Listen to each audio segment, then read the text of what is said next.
የተከበቡት በጅብ ነውና ለጅብ አሳልፌያቸው አልሰጥም በማለት እንግዲህ እየተናገረ ትገኛለች ማለት ነው። ማን ነው ጅቡ እያለቻት ትላለች። እንግዲህ ጅቡማ ማን እንደሆነ አንቺም ራስሽ ታውቂያለሽ።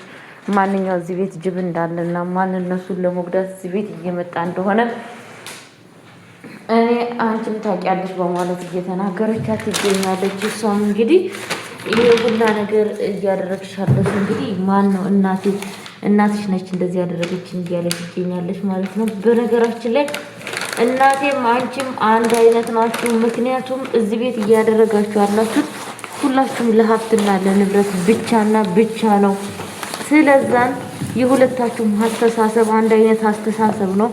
የፈለጋችሁን ብታመጡ ማንም የሚሰማችሁ የለም በማለት እንግዲህ ተናግራታለች ማለት ነው። ሰላም ሰላም ብያለሁ ውድ የተከበራችሁ ቤተሰቦቼ፣ እንዴት ናችሁ? ደህና ናችሁ? አለው እግዚአብሔር ይመስገን እኔ በጣም ደህና ነኝ። ሰላማችሁ ብዝት ይበልልኝ። ይዤላችሁ የመጣሁት ድራማ እንግዲህ ድራማን ይዤላችሁ አብል ድራማን ይዤላችሁ መጥቻለሁ። አብል ድራማ በእርግጥ በጣም አስተማሪ የሆነ ድራማ ነው። በነገራችን ላይ ሴትዮዋ እንግዲህ እናትየዋ ተብዬዋ ፌመን የራሷን ጥረት አድርጋ ሲያቅታት ሰውየው እንግዲህ አቶ እስክንድር ሀብትና ንብረቱን በልጁ ሲያደርግ ቀጥታ ለዛሬ ቀን ያስቀመጠቻትን ልጅ አምጥታ ነው የዳረችው ማለት ነው። በጣም በሚያሳዝን ነገር ግን ደግሞ ልጅቷ እንደሷ ህሊናዋን እየሸጠችና እንደሷ ምግባሯን እየሸጠች አይደለችም። የቱን ያክል እንኳን ብታሳድጋትም የቱን ያክል እንኳን ክፉ አድርጋ እንድታርግ ብታረጋትም ግን ደግሞ ልጅቷ ህሊና ስላላት በፍጹም ስለ ብርና ስለ ሀብታም ስለ ብርና ስለምን ሰውን ያሳሰባት ጭራሹኑ የአቶ እስክንድር ጤንነት በጣም ከልጆቹ የበለጠ ከቤተሰቡ የበለጠ እየተጨነቀችና እንደዚህም ደግሞ የማትፈልገው ነገር ውስጥ እንድትቀመጥ አድርጓታል ማለት ነው። አቶ እስክንድርም በነገራችን ላይ ማንም ሰው እዚህ ቤት ለኔ የምትጨነቁ የለም፣ እሷን ከመጣ ጀምሮ ለኔ እየተጨነቀች እያለችው በማለት እየተናገረ ይገኛል ማለት ነው። እንግዲህ እህትየዋ በስተመጨረሻዋ የእጇን አግኝታለች ማለት ነው። አባትየውም እንግዲህ እንደ ልጅክ እኔንም አውጥተህ ቁጭ ትጥለኛለህ እንዴ ስትለው ይሄ ነገር አይቀርልሽም አንቺም ጸባይሽን አሳምረሽ ቤት ውስጥ ካልቀረሽ በማለት እንግዲህ ተናግሯታል ማለት ነው። እሷ ሐሳቧን አቅራ እንግዲህ በጣም በሚያሳዝን ነገር ያ ነገር እየተፈጸመው ጥቃት በማን የተነሳ እንትናን ለማስያዝ ነበር ሐሳባቸው ማለት ነው። አብልን ለማስያዝ ነበር። ምክንያቱም አቤል ቢላ የምትከስብበትን ቢላ እንዳለው ወስዶ ለማን የሰጡት ቤት ውስጥ የለም ማለት ነው። አብልም ተናግራለች ማለት ነው። ይሄንን ሴራ እኮ ለኔ ነበር ያመጣችሁት፣ ግን ደግሞ ሁሉ ነገር ታውቆባችኋል እያለ ትገኛለች ማለት ነው። እንግዲህ አቶ እስክንድርም አንቺ እኮ ማለት እኮ ነፍስ ገዳይ ነሽ በማለት እህትየዋ ስትናገር በፍጹም አርፈሽ የምትቀመጭ ከሆነ ዝም በይ፣ እኔ ልጄን በስነ ስርዓቱ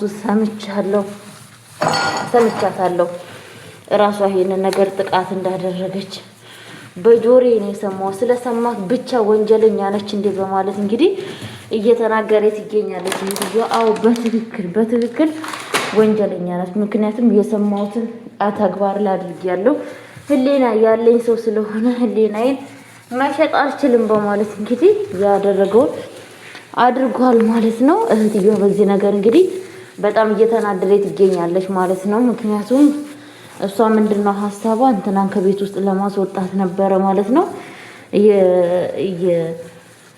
አብልን ማለት ነው። አብል ግን አባትየው በፍጹም ከዚህ ቤት ነቅነቅ አትይም፣ እኔ ስፈቅድ ብቻ እኔ ሂጂ ስልሽ ብቻ ነው ከዚህ ቤት የምትሄጂው እንጂ ማንም ሰው ከዚህ ቤት እንዳስወጣት ብሏል ማለት ነው። እዝራም እንግዲህ ለጊዜው በጣም ስለተናደደባት ብቻ ከቤት ውስጥ እንድትሄድ እየፈቀደ ይገኛል። በጣም በንዴት ውስጥ ነው ያለው። ምክንያቱም እቺ ልጅ ለዚህ ለገንዘብ ብላ ሀብት ብላ ከመጣች መቼምም ሰው አትሆንም፣ መቼም ለኔ ሚስት ልትሆን አትችልም፣ አመጣጣ ይወስናታል በማለት እንግዲህ እሱ እንድትሄድ ይፈልጋል። ግን አባትየው ግን በፍጹም እንድትሄድ አይፈልግም ማለት ነው። ትቀመጥ፣ ቻንስ እንስጣት ብሏቸዋል ማለት ነው። ፎርሳ እንስጣት። ምክንያቱም እቺ ልጅ አጥፍታ ሊሆን ይችላል፣ ግን በአሁን ሰዓት አንተን ትወድሃለች። ስለምትወድህ በቃ አብራችሁ መቀጠል አለባችሁ ብሎታል ማለት ነው። ልጁ እንግዲህ ጥያቄ ጠይቆታል ማለት ነው። እስካሁን ከእሷ ጋር ስትኖር እውነት ልጅ ምንም ፍቅር የለህም እንዴ በማለት ጥያቄ ጠይቆታል ማለት ነው። እሱ በፍጹም እንደዚህ አይነት ሌባ ሴት ልጅ ሌባ ሴት ማን ነው የሚያፈቅረው? ለገንዘብ ብላ የመጣች ሌባ እንኳንም ያልወደድኳትም ወደፊትም ልወዳትም አልችልም በማለት እንግዲህ በንዴት ውስጥ ተናግሯል ማለት ነው።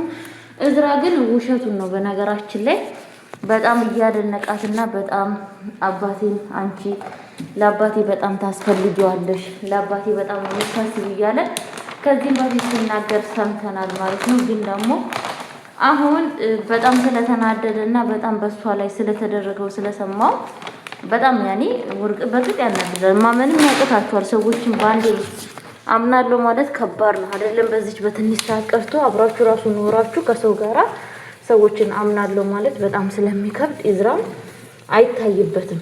ምክንያቱም በእርግጥ አብል ምንም ነገር ባሰራም ይሄ ሁላ ነገር እቅዷ የወይዘሮ ፌመን የምትባለው የእሷ ሴትዮ የመመን ሀሳብ እቅድም ቢሆንም ግን ደግሞ በአንድ አፍታ እዝራ ያምናታል ማለት ከባድ ወሬ ነው። ላምናት አይችልም። ምክንያቱም እያሳለፈው የሰማው ነገር በጣም ከባድ ነገር ስለሆነበት ይሄንን ነገር ላምን ከባድ ይሆንበታል ማለት ነው። በጊዜ ሂደት ግን ነገሮቹን ሁሉ አምኖ ከሷ ጋር እንደሚቀጥል በእርግጠኝነት ተስፋ አለኝ ማለት ነው። ቤተሰቦቼ በጣም ነው ግን የሚያሳዝነው። እንግዲህ በአሁን ሰዓት እያሳለፈች ያለችው ነገር አብል በጣም ከባድ ነው እዛ ቤት ውስጥ ማለት ነው። ምክንያቱም የእዝራ እህት አትወደውም፣ አክስትየዋም አትወዳትም። እንግዲህ ቤት ውስጥ ብቻዋን ነው እየኖረች ያለችው ማለት ነው። እናትየዋም እንግዲህ በስተመጨረሻ እዛ ቤት ተመልሼ መምጣት አይቀርም፣ ግን ስመጣ ያችን እንዴት አድርጌ ምን እንደማደርጋት እኔ ነኝ የማውቀው እያለች እንግዲህ ትገኛለች ማለት ነው። በልጇ ላይም በጣም የተናደደችው እንግዲህ ከዚህም በፊትም እንደዛ ስታሰቃያት የነበረችው አሁን የበለጠ በጣም ተናዳባታለች ማለት ነው። እንዴት እንደዚህ ታደርገኛለች? እንዴት ነው እውነቱን ትናገራለች በማለት በጣም ነው የተናደደችው። ምክንያቱም የእሷ ሀሳቧና እቅዷ ነገሮች ሁላ እንዲሸፋፈኑላት ነበረ ማለት ነው። ያ ነገር ደግሞ ሊሳካላት እና ሊሆንላት አልቻለም። ምክንያቱም ሁሉ ነገር ነበረ ግልጥልጥ አድርጋ የተናገረችው ማለት ነው። እንትና ፌመን ማለት ነው፣ አብል ማለት ነው። እናትየዋ ደግሞ በዚህ ነገር በጣም ነው የተናደደችው። ሽምድድ አድርጋ ነገሮቹን ለመቅረት ነበረ ሀሳቧ ማለት ነው። ግን ደግሞ እሷ